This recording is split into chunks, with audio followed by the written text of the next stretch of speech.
All right, everyone, get ready, because today we're going deep on batteries. You know, like why your phone always dies right when you need it most. We've got tons of research on lithium-ion batteries, the kind in pretty much everything. But we'll also look at the old school ones, lead acid, nickel cadmium, all that. And get this, we've got simulations showing exactly how much energy each type loses. Real numbers, not just theory. It's going to be wild. Yeah, it's crazy how much we depend on batteries without knowing how they work. For sure. So before we get into all the ways they lose juice, can you give us a quick battery 101? How do lithium ions actually do their thing? Okay, so picture this, a busy city, but the delivery trucks are lithium ions. They're carrying energy between two spots. The cathode, like the loading dock, and the anode, that's the delivery point. And as these ions zoom back and forth, that's your electric current powering stuff.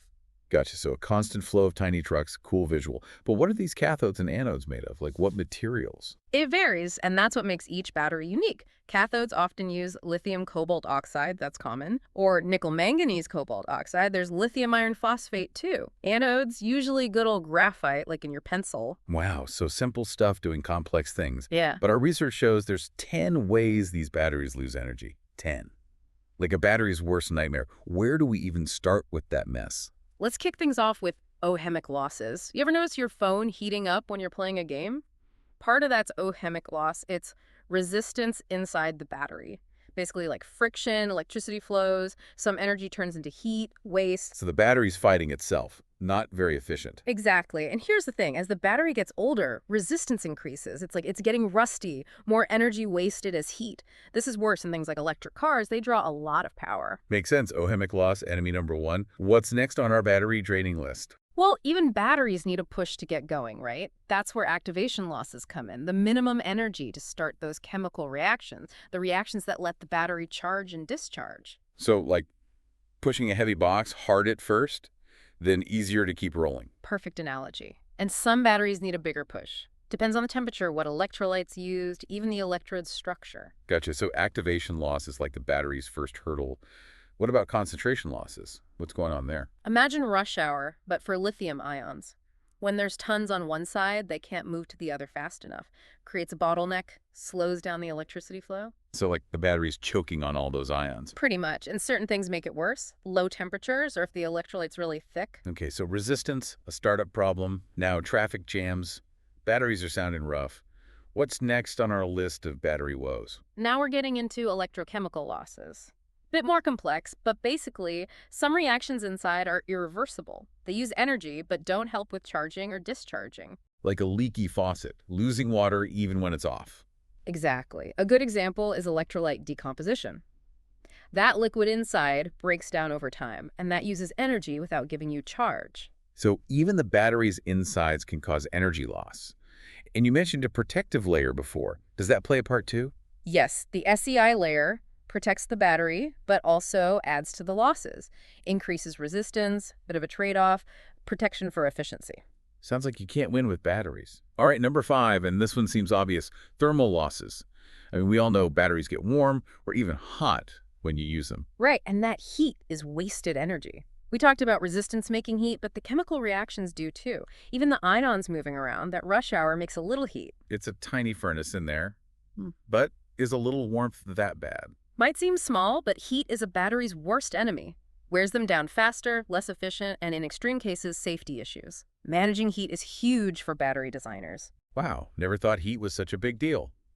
Guess I won't leave my phone in the sun anymore.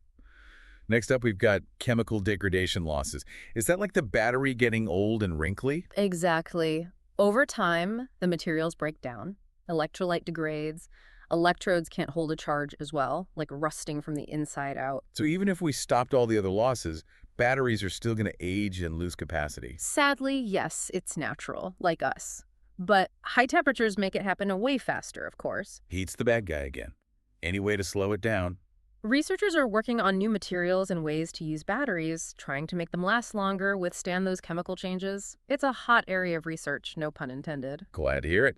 So time and temperature are working against us. But what about how we charge batteries? Does that matter too? Absolutely. Charging has a huge impact on efficiency and battery life. That's where charging losses come in. Okay, tell me more. What should we know about charging losses? Oh, think of it this way. Even charging involves energy conversion. And no conversion is perfect.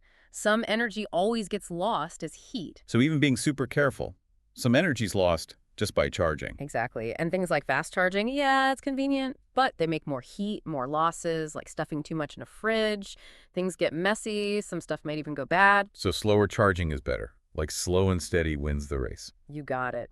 Researchers are always looking for better charging methods, trying to find that balance between speed and keeping the battery healthy. Good to know. So we've covered heat, chemical breakdown, charging issues. But what about just using the battery normally? Does that wear it down too? Oh, absolutely. Every time you charge and discharge, that's a cycle. And each cycle causes tiny changes inside, like wear and tear on a car engine. Over time, those tiny changes add up, and that's cycling losses.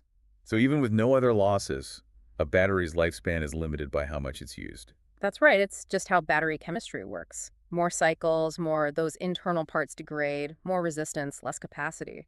Okay, so no escaping those cycling losses. But here's something I've always wondered. What about when a battery loses charge just sitting there, like an old gadget in a drawer, dead, even though it has some juice left? Is that a battery ghost, or is there a reason for that? Oh, there's a reason it's called self-discharge. There's those internal chemical reactions again, even when the battery's not being used. They still happen slowly, and that drains the charge. So like a slow leak you can't fix. Exactly. And of course, temperature and the battery's quality matter. Some batteries hold their charge better than others over time. Mystery solved. So that's 10 in ways batteries lose energy. Ulsimic losses, activation losses, concentration losses, electrochemical losses, thermal losses, chemical degradation, charging losses, cycling losses, aging losses, and self-discharge. It's a lot. Yeah. Is there any hope for these poor batteries? The good news is researchers are always working on minimizing those losses, making batteries better. But to really understand the whole picture, we should compare lithium-ion to other types of batteries out there. Good point. We focused on lithium-ion because they're everywhere. But let's bring in the other contenders. Lead acid, nickel cadmium, nickel metal hydride. It's a battery showdown. Whoa, hold on. Not a showdown. Each battery has its pros and cons. They all have their place in tech history. Okay, fair enough, but let's compare. Tell us about each type, what they're good at, what's not so good, the whole story. All right, let's start with the champ, lithium-ion. Their big advantage is energy density. Lots of energy in a small package. That's why they're great for phones and laptops. Plus, low self-discharge, they hold their charge well. But we know they have their downsides. Sensitive to temperature, they degrade, can be dangerous if not handled right. True, true. Now, let's talk about the veteran lead-acid batteries. Been around forever, over 150 years, still used in cars, backups, even some EVs. Their advantages. Cheap and tough, they can handle deep discharges, don't need fancy management systems. But not exactly pocket size, are they? My car battery takes up half the hood. Yeah, low energy density, heavy and big for the energy they store. Shorter lifespan than lithium-ion, and not as efficient. Okay, what about nickel cadmium batteries? I remember those from like toys and cordless phones back in the day. Yep, nickel cadmium or NICID, they were popular. Known for high currents, tough conditions, wide temperature range. But they had that memory effect, right? If you didn't fully discharge them before charging, they lost capacity. Yeah, that was a problem with the old ones. And cadmium is toxic, not great for the environment. Right. That brings us to their less toxic cousin, nickel metal hydride. NiMH, still used in those rechargeable AA and AAA batteries, right? That's right, NiMH are good for everyday stuff. Higher energy density than NICID, so more energy in the same size, and no memory effect. But didn't you say they have higher self-discharge? Like those rechargeables that are dead after a few months just sitting there? Yeah, that's their weakness, lose charge faster, especially in warm temperatures. Okay, so we've met the contenders. But I'm a numbers person. Do we have data to compare them head to head? We do. One of the sources has a table with all the key stats. Energy density, cycle life, self-discharge, voltage, charge time, the whole shebang. Perfect. Spreadsheet time. So who wins? Is there a clear champion? Depends what's important to you. Lithium-ion wins on energy density, cycle life, and self-discharge. And they charge pretty fast. But they're the priciest, right? Plus, all that lithium mining isn't great for the environment. True. They have their drawbacks. Lead acid is the cheapest, hands down. Nickel cadmium is still good for some niche applications, where you need that toughness and temperature range, but yeah, the environment. And NiMH is somewhere in the middle. Good for everyday stuff. So the best battery depends on what you need it for and what trade-offs you're willing to make. Exactly. Right tool for the job. But the coolest part of this deep dive is coming up, the simulation results. We can see how these batteries perform in a controlled test and see exactly how much energy they lose. I'm excited. Real numbers make it all come to life. So tell us, what did the simulations show? They used a program called MATLAB Simulink. Engineers use it to model stuff virtually. They made a virtual circuit with a resistor, like a device drawing power. So they tested each battery in a computer simulation and measured how much energy was lost during charging and discharging. Yep, they measured everything super carefully. Energy in, energy out, calculated the total loss for each type. And the winner is, drumroll please. As you might guess, lithium-ion won, lowest energy loss. No surprises there, but spill the beans, what were the numbers? Lithium-ion lost about 20%. Lead acid had the highest loss, 35%, ouch. Nickel cadmium lost 30%, and nickel metal hydride, 23%. Wow, that's a big difference. It really shows what we've been talking about. Lithium-ion is the most efficient, at least in this test. But even 20% loss seems like a lot. Where does all that energy go? It's a good question. Remember all those types of energy loss? The simulations are showing the combined effect of all of them. For example, lead acid's high resistance, those ohmic losses we talked about, that probably explains why it loses so much energy overall. So the simulations aren't just theory. They show what happens in real life. Exactly. And they show why choosing the right battery matters. You wouldn't want a lead acid battery in your phone, way too inefficient and bulky. Makes sense. So we've dug into lithium-ion batteries, their strengths and weaknesses, compared them to other types, and even seen those losses in action with simulations. We covered a lot, but remember, battery tech is always changing.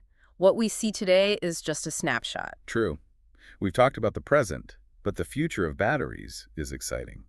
What are researchers working on to make batteries even better? Well, they're tackling those limitations head-on, like heat, for instance.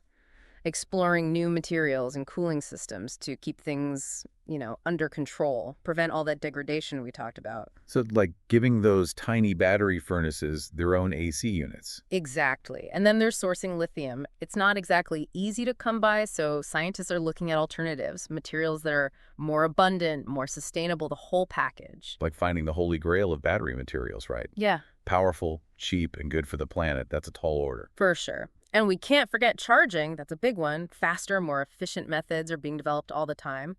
Imagine charging your electric car in the time it takes to get coffee. Now that's what I'm talking about. No more range anxiety. Yeah. Speaking of the future, what about those fancy battery types I keep hearing about?